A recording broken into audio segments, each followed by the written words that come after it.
The early 1990s was a golden period for extreme performance cars. Group C Le Mans racing was reaching its crescendo, and the strides made in the pursuit of speed were finding their way into production vehicles, albeit in small numbers. We've discussed many of these early proto-hypercars on the channel before, but today we're tackling one of the most important of them all. This is the story of the wonderful Bugatti EB-110. Today, the name Bugatti evokes images of the fastest hypercars in the world. W16 powered monsters that will do 250 miles per hour without flinching, and get you there in uncompromised comfort. But despite a long racing pedigree, Bugatti wasn't known for these cars before the Veyron, not really. In fact, Bugatti had been through some rough times throughout the 20th century, producing acclaimed race cars from 1909 to 1963 before going bankrupt.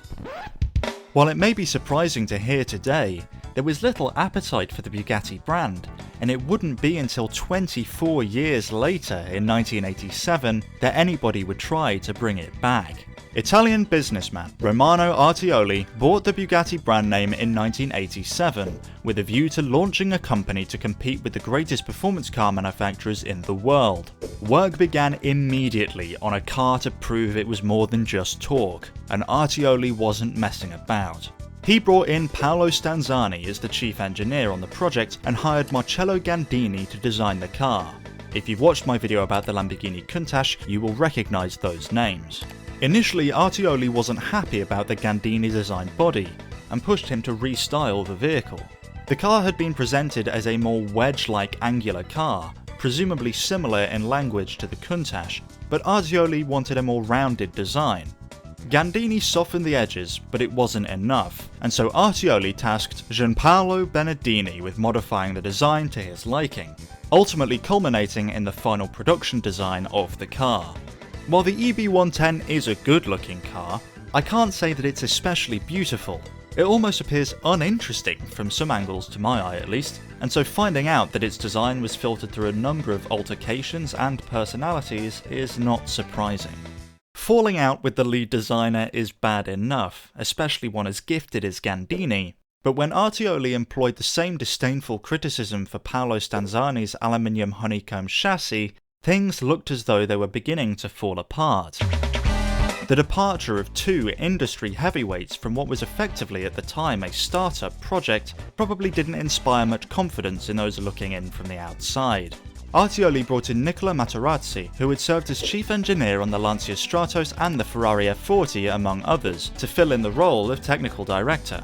Materazzi dumped the aluminium honeycomb and instead started development of a new carbon fibre chassis, which helped make the EB-110 incredibly stiff.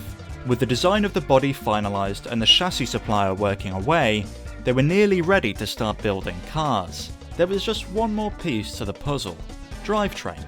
Artioli knew that being out of commission for so long, Bugatti couldn't bank on brand awareness selling their new car. They needed to make waves. Nothing makes waves better than records. The EB-110 needed to be the fastest production car in the world. This title was changing hands regularly in the early 1990s, and confirmation of any one of them was already hard enough, but if Artioli could get his car in the ballpark, the claim alone would surely sell some cars. Big speed required big power, and the EB-110 was certainly not lacking. Boasting a 3.5-litre V12 with a whopping 4 turbochargers strapped to it, producing over 550 brake horsepower and sending power to all four wheels via a 6-speed manual gearbox. The Bugatti EB-110 was a monster on the road. The cars were built in Italy and unveiled to the public in September of 1991, 4 years after the work had started.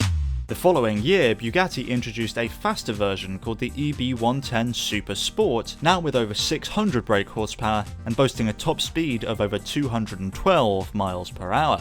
Things were looking good for Bugatti, and in 1994, Michael Schumacher bought his famous yellow EB-110, further boosting the car's public perception. Despite Schumacher crashing his car and blaming the crash on crappy brakes, the EB-110 was well respected within the supercar sphere. Artioli had revived Bugatti, and wasn't finished yet. Work started on a prototype super saloon named the Bugatti EB-112 concept. It promised to be as fast as a supercar, but with Rolls-Royce level luxury. However, it was during this period that Artioli would bring all of his hard work crashing back down to earth. He had acquired Lotus shortly after the release of the EB-110 and quickly discovered it was a money pit. A money pit so large in fact, it swallowed pretty much everything he touched, and within only a couple of short years, it was all over. Bugatti was liquidated in 1995 after having produced 139 EB-110s and only ever completing a single prototype of the EB-112. The Bugatti name, as we know, would come back with a vengeance after being bought by Volkswagen in 1998. Many of the things that made the EB-110 so unique and so forward-looking were carried over to the famous Veyron that succeeded it in 2005, including the four-wheel drive system, the absolute insanity that is quad turbocharging, and the express goal of going faster than anybody else. I think it's fair to say the brand ethos didn't change all too much. Check out this video about the Jaguar XJR 15 for more early 90s supercar madness. I'm sure you'll enjoy it.